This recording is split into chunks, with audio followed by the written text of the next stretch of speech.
salaamaaleykum mbokk yi ak xarit yi dal leen ak jàmm ci seen émission Kama Entrepreneuriat émission bu ñu jagleel ndaw yi entreprendre fii ci Sénégal tey nag dañu ñëwoon ci entreprise Mara Bottier entreprise boo xamante ni mu ngi yëngu ci wàllu defar dàll moo xam dàllu góor wala dàllu jigéen wala dàllu xale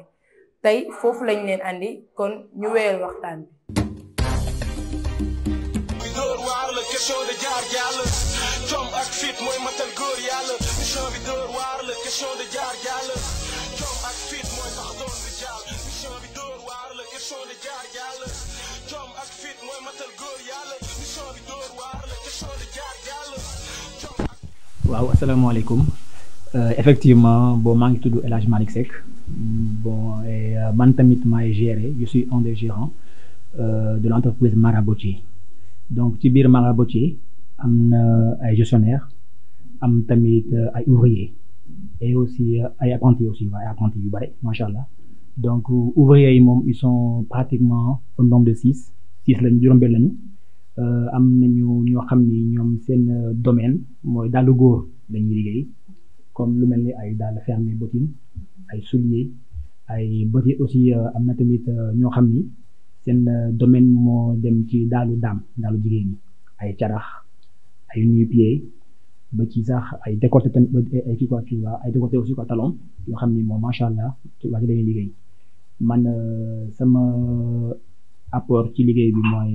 lépp lu jëm ci wàllum gestion bi liggéey bi xaalis bi tamit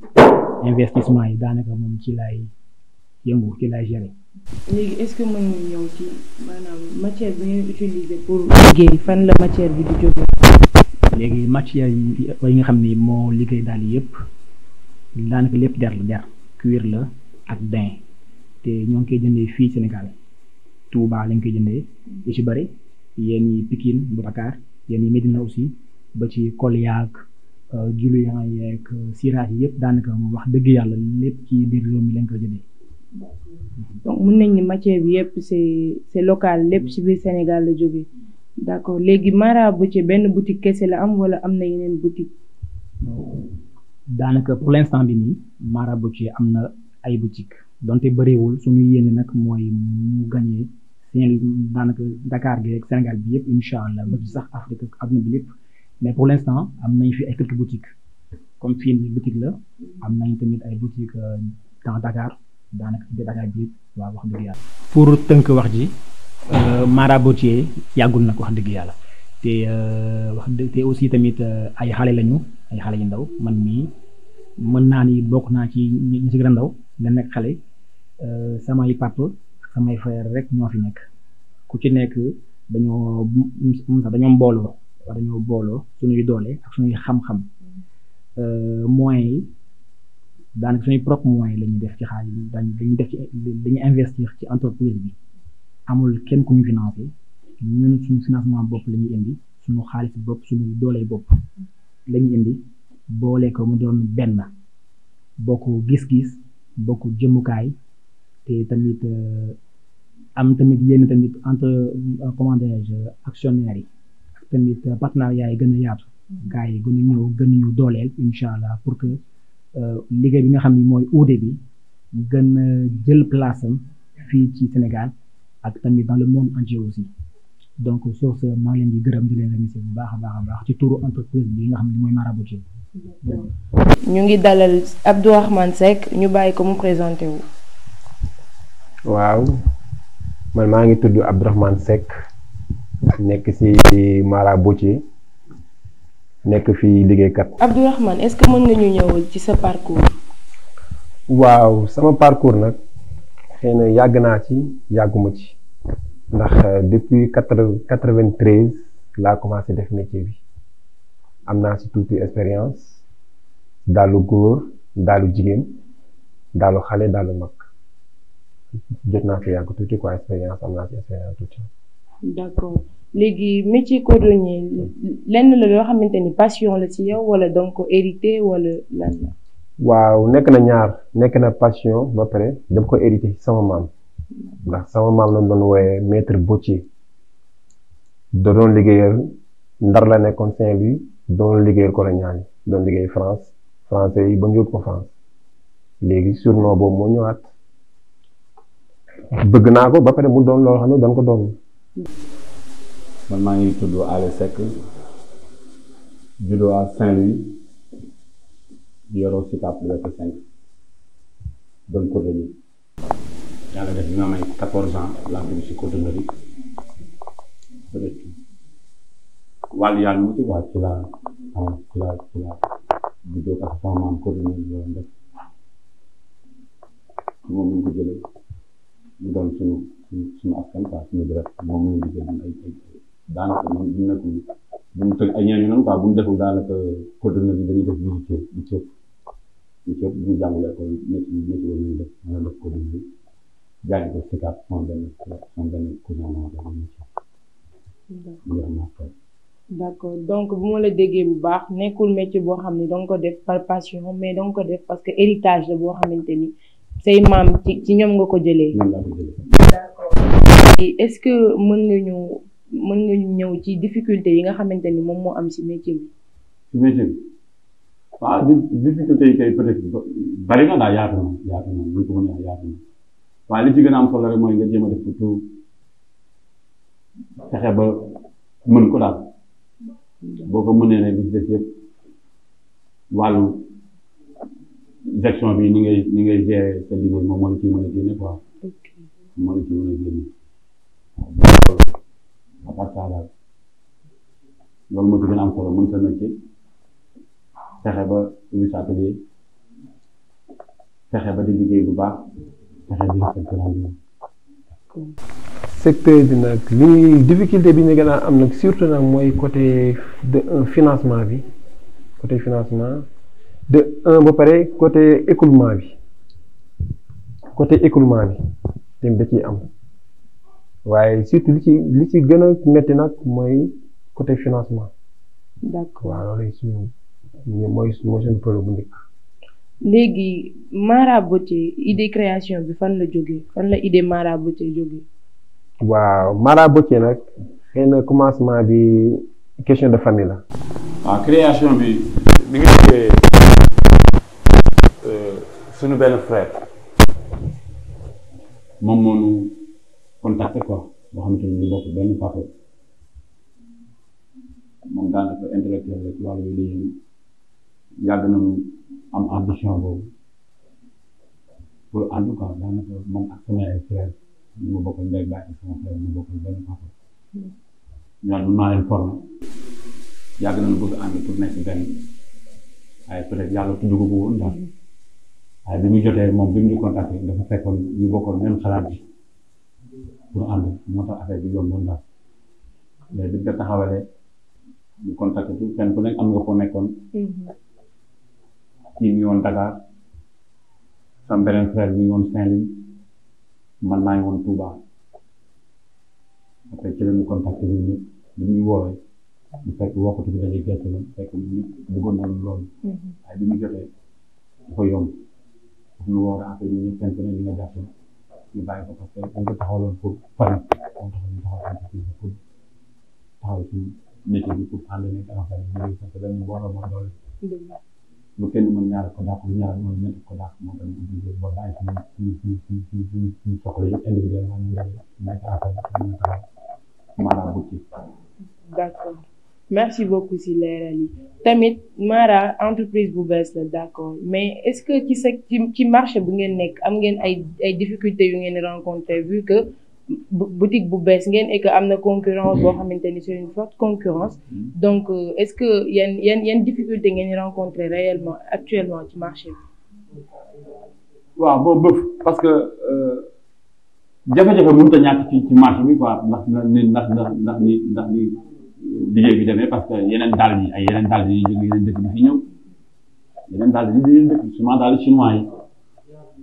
dañ fi ñëw moo dañ xaw a perturber marché bi waaye teewul beesewul suñu bras quoi ñun ñu ngi jàpp di liggéey parce que ñun li mën xam nañ ko parce que yàlla dimbal nañu am métier bi ñu jàng nekkul cordonnier boo xamante ne dañu mën benn touche kese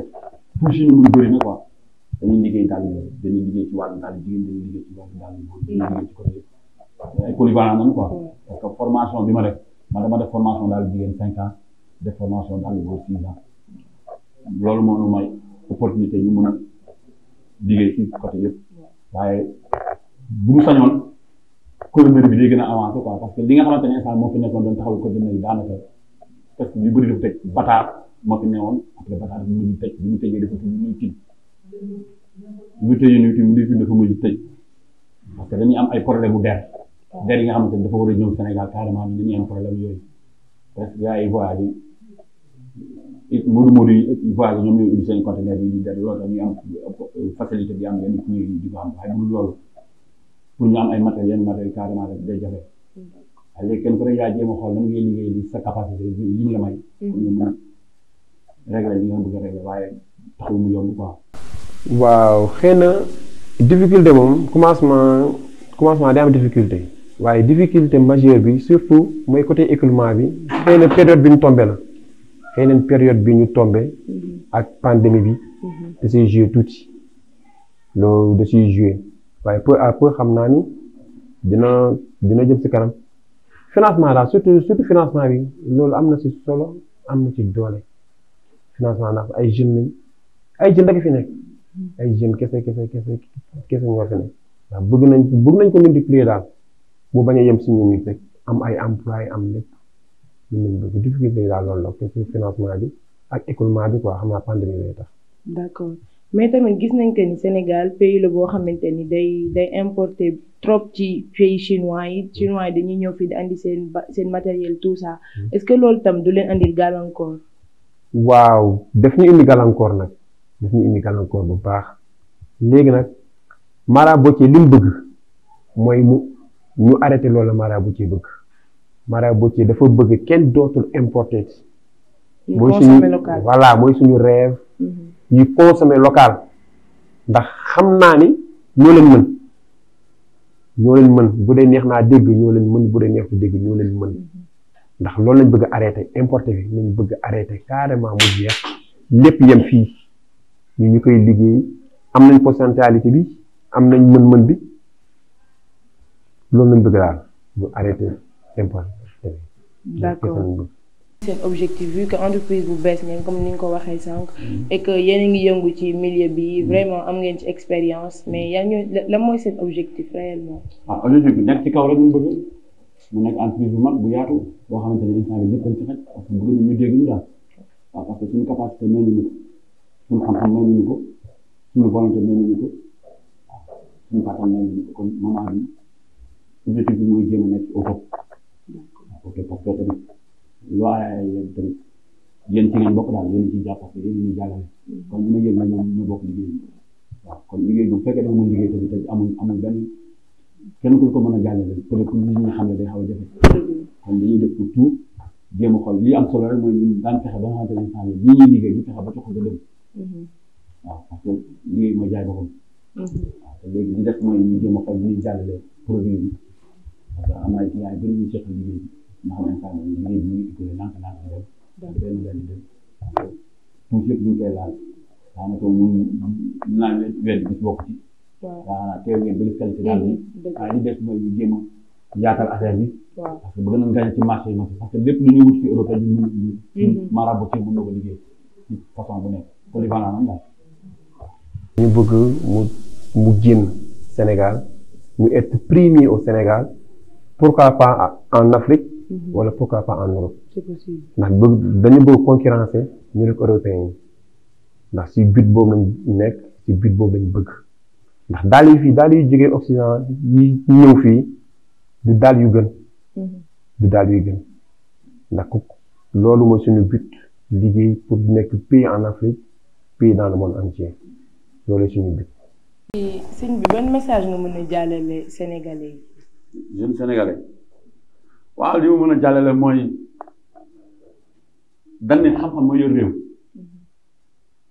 ak xam-xam bu doomu aadama boo gis muy jeune da nga war a wuti xam-xam parce que dañ ne boo xamee bu nit ki di wut xaalis doo wuti xam-xam parce que xam moo gën am moo gën a wóor parce que bu dul loolu doo dem kon nag jeunes yi li mu leen di digal mooy ñu kenn ku nekk ku war a jàng na nga dem jàngi parce que àdduna bi ni mu laaj ni instant bi il faut nga am benn niveau intellectuel bi pour mun a fexe ci li nga xamante ne instant bi métier bi ngay jàng